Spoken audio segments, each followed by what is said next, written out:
আমি আছি এখন শারজাহ এয়ারপোর্ট। এটা হচ্ছে দুবাইয়ের মধ্যে একটা এয়ারপোর্ট। অনেকেই চেনেন আপনারা। বাংলাদেশ থেকে আমি এই শারজাহ এয়ারপোর্ট পর্যন্ত আসতে লেগেছে আমার প্রায় ৬ ঘন্টার মতো। এই ৬ ঘন্টার মধ্যে আমি ১ মিনিটের জন্য ঘুমাইনি। কারণ তখন আমার একদমই ঘুম পাচ্ছিল না। কিন্তু এখানে চলে আসার পর আমার প্রচুর ঘুম পাচ্ছে। বাট কিছুই করার নাই। এখানে তো আর ঘুমানোর ব্যবস্থা নাই। বসে থাকতে হবে, নয়তো হচ্ছে ঘোরাফেরা করতে হবে। আমার ট্রানজিট ছিল এখানে ১০ ঘন্টা। তো সেজন্যই ভাবছি কি করা যায়। ১০ ঘন্টা তো হিউজ টাইম। এজন্যই এয়ারপোর্টের ভিতরে ঘোরাঘুরি করছিলাম যাতে করে সময়টা ভালোভাবে কেটে যায়। বসে থাকলে শুধু বোর হব, আর এত সময় তো বসে থাকলেও কাটবে না।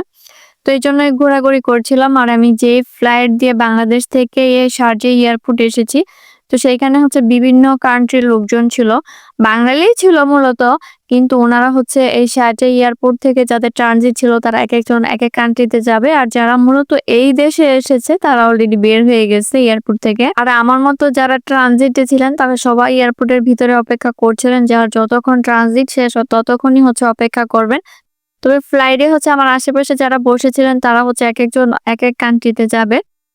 তো এইজন্য হচ্ছে সবাই যার, যার মতো আলাদা হয়ে গেছে ফ্লাইট থেকে নেমেই। এখনো এয়ারপোর্টের ভিতর থেকে কোনো কিছু কিনলে একটা সুবিধা, সেখানে কোনো ট্যাক্স থাকে না। প্লাস হচ্ছে এখান থেকে আপনি যেই প্রোডাক্টই কিনেন না কেন, সেটার ওয়েট যতই হোক না কেন, প্রত্যেকটা ফ্লাইটের নির্দিষ্ট হচ্ছে ওয়েট থাকে যে আপনি আর বেশি নিতে পারবেন না। বাট এখান থেকে আপনি যত কিছু কিনবেন ট্যাক্সও থাকবে না, প্লাস সেই ওয়েটটাও কাউন্ট হবে না। এটা কিন্তু একটা ভালো সুবিধা। এজন্য কিন্তু অনেকেই এয়ারপোর্টের ভিতর থেকে শপিং করে, যেহেতু ট্যাক্স নেয় প্লাস ওয়েটটাও কাউন্ট হবে না। আর এই কথা ভেবে আমিও কিন্তু ঘুরে ঘুরে দেখছিলাম যে আসলে কি শপিং করা যায় এখান থেকে। যাদের ট্রানজিট থাকে ২ থেকে ৩ ঘন্টা সেটা কিন্তু চোখের পলকেই কেটে যায়।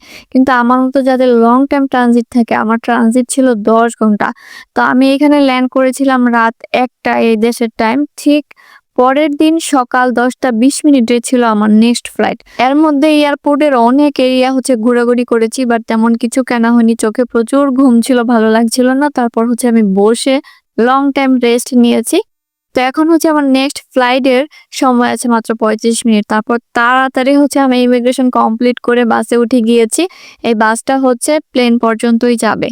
এসব দেশে সবসময় শুনেছি প্রচুর গরম থাকে, যেহেতু আমরা এরকম তাপমাত্রায় থেকে অভ্যস্ত না, সেজন্য প্রচুর তাপ এবং গরম লাগছিল ওই মুহূর্তে। যে দেখতে পাচ্ছেন ৫-৬ জনকে যারা বাস থেকে নেমে প্লেনে ঢুকছে। তো এরকমই সবাই গ্রুপ ওয়াইজ ৫-৬ জন করে বাস থেকে বের হয়ে তারপর হচ্ছে প্লেনে ঢুকছিল। কারণ বাস থেকে সবাই নেমে নিচে দাঁড়াবে, তারপর হচ্ছে প্লেনে ঢুকবে। এর মধ্যে যে যেই তাপটা ছিল সেটা সহ্য করার ক্ষমতা সবার ছিল না। শারজাহ এয়ারপোর্ট থেকে ফ্লাইট কিন্তু একদমই ডিলে হয়নি। তো সেইখান থেকে হচ্ছে রাইট টাইমে প্লেনটা ছেড়ে দিয়েছে। দেন হচ্ছে ০.৫ ঘন্টা পরে খাবার দিয়েছে। তো এখানে রাইস ছিল, বাটার চিকেন ছিল, 1 পিস ব্রেড ছিল। দেন হচ্ছে এখানে ১ পিস কেক ছিল। তো খাবারগুলো কিন্তু বেশ মজা ছিল, বিশেষ করে বাটার চিকেনটা। এই ফ্লাইটেও কিন্তু উইন্ডোর পাশের সিটটাই পেয়েছি, কিন্তু বাহির থেকে প্রচুর তাপ লাগছিল। তো সেজন্য আমার মতো দেখলাম অনেকেই শাটারটা নামিয়ে দিচ্ছে যাতে করে বাহিরের তাপটা ভিতরে না লাগে। তো যেহেতু কিছুক্ষণ পরে ল্যান্ড করব, তো এইজন্য আমি হচ্ছে ফ্রেশ হয়ে নিলাম। তো আমার মনে হলো যে এই ৫ ঘন্টা সময় অনেক দ্রুত কেটে গিয়েছে। অথচ যখন বাংলাদেশ থেকে শারজাহ এয়ারপোর্ট পর্যন্ত আসলাম ৬ ঘন্টা, সেটা হচ্ছে আমার মনে হয়েছিল যে অনেক লম্বা সময়। আর এখন মনে হচ্ছে খুব দ্রুত চলে এসেছি। প্লেন এখানে ল্যান্ড করার আগেই দেখলাম উইন্ডোর গ্লাসগুলো ঘোলা হয়ে গেছে। তো ভেবেছিলাম কুয়াশা। তো বের হয়ে দেখি বৃষ্টি হচ্ছে। তো যাই হোক, এখন বাসে উঠে গেলাম। এই ফ্লাইটে কিন্তু আমি ছাড়া আর একটা আঙ্কেল ছিল, যিনি হচ্ছে বাঙালি।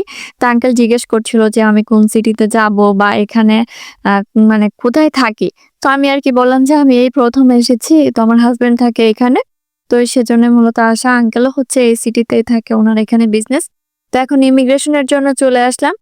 তো আমার হচ্ছে সেদিন ইমিগ্রেশনে অনেক লেট হয়ে গিয়েছিল। সবার লাস্টে আমি বের হয়েছি। দেখতেই পাচ্ছেন আমার ট্রলি ব্যাগ ছাড়া এখানে কোনো ট্রলি ব্যাগ নাই বেল্টে। তো সবাই বের হয়ে গেছে। আমার হাসব্যান্ড একটু পরপর ফোন দিচ্ছিল যে আমি কেন বের হচ্ছি না, সবাই বের হয়ে যাচ্ছে। ফাইনালি আমি এয়ারপোর্টের ভেতর থেকে বের হচ্ছি। তো উনি অনেকক্ষণ যাবত অপেক্ষা করছিল আর বারবার কল দিচ্ছিল। তো হচ্ছে উনি ফুল নিয়ে এসেছিল আমাকে দেওয়ার জন্য।